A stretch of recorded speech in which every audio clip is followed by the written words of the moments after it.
Can you talk about some of the benefits that people will realize when they become more of a future thinking leader? Whenever I talk to people about the future, I always feel the anxiety. But if you start using these methods and you start realizing that multiple futures exist, I don't have to predict what is going to happen, but I can observe what could happen. I can even choose the kinds of futures I would prefer for myself. So it is indeed possible to turn that anxiety into anticipatory consciousness. The second is about the competitive advantage of strategies. I love what Herman Kahn did. He was the one coming up with the first scenario analysis back in the 1950s. And later he started transforming that method into something companies can use. And he had a very, as he said, a fun exercise with the Shell Corporation back then. And the exercise was about scenario analysis of what might happen with oil prices. And if this or that happens, then how would you change your strategy? And 3 years later, in 1973, there was a big oil crisis, and only one company had a strategy for what actually happened, and that was Shell, because of that fun exercise with Herman Kahn about scenario analysis. Of course, since then, many companies and governments have adopted the method, but if you know how to use even the most basic versions or alternatives of this method, you will realize that you don't have to know what is going to happen, but by knowing what could happen, following the rules and values that matter to you the most or matter to you about the outcome that you're looking for, then you immediately start creating strategies. And still, by creating strategies for these scenarios, it doesn't mean that you will always get it right, but I guarantee that it will give you some mental comfort, knowing that I don't know what is going to happen, but I'm prepared for many potential outcomes out there. And maybe the third one would be just around the idea that if I can choose what kind of future I prefer for my team, company, family, or personal lives, then I might get into a better position of actually having an impact on that.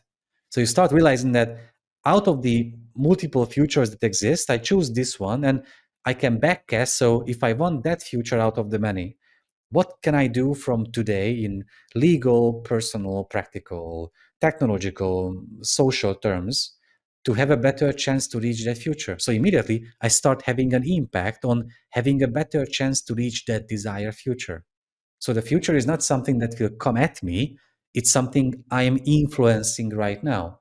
But if I can influence it and you can influence it, and maybe we have a shared vision, then again, all of a sudden, we are working towards a commonly shared goal.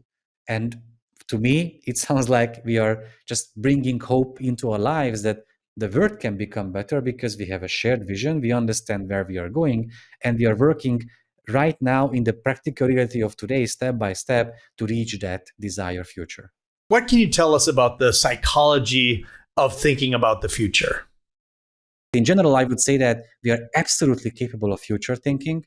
Because of the reasons we have discussed before, we are not doing that. Plus, because of the anxiety aspect of this discussion, we are almost deliberately avoiding doing that. So there was a study in Chicago analyzing what percentage of thoughts general person has a day by day, what percentage goes into the that day or the next day, next month, next year, years later, and only an absolute minority of our thoughts are about the not far-fetched, but are about even the future in a few years from today. And that's something that's a very important observation because that's the baseline we are starting from. But if we learn a few tricks, and the tricks would include like building a relationship with our future selves. Again, not future self, but selves, because there are multiple future selves existing, of course, like in the case of multiple futures. To me personally, this has given me the largest range of tools to deal with the future, just to build a relationship with my future self. So whenever I have to make an important decision, it's not just me thinking about that, but I'm having an active discussion with my future self and we are making deals.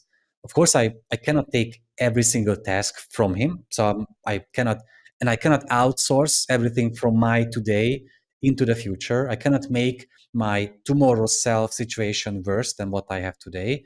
So we are making deals. Look, I will do this or that, but the next task is going to be assigned to you tomorrow or next week or next month. And I show that in the book, there are many studies showing that if people tend to procrastinate more, then they also tend to have a worse relationship with their future selves, and they might have a worse like ability for empathy. So in general, I think what is very beneficial for all of us is to start creating a relationship with our future selves, which I have to mention also includes dealing with our past selves and forgiving our past mistakes. If you don't have a sort of good relationship with your past selves, it's going to be much more challenging to deal with your future selves too. And it's not something that futurists have come up with or something that I invented myself. If you watch the 2014 Oscar acceptance speech from Matthew McConaughey, you will see the same like perspective. He said that there are three things in his life: one thing to look up to, one thing to look forward to, and one thing to chase. And for him, the third thing, what one thing to chase was himself 10 years later. And when he was asked 10 years later whether he was finally able to catch that guy, he said, no, no, not even close. So my next hero is going to be myself in 10 years from now, and again, 10 years again and again. But it's his future self that he has been chasing throughout his life. And I think it's a very positive way of looking at life and trying to be better, trying to grow as a person.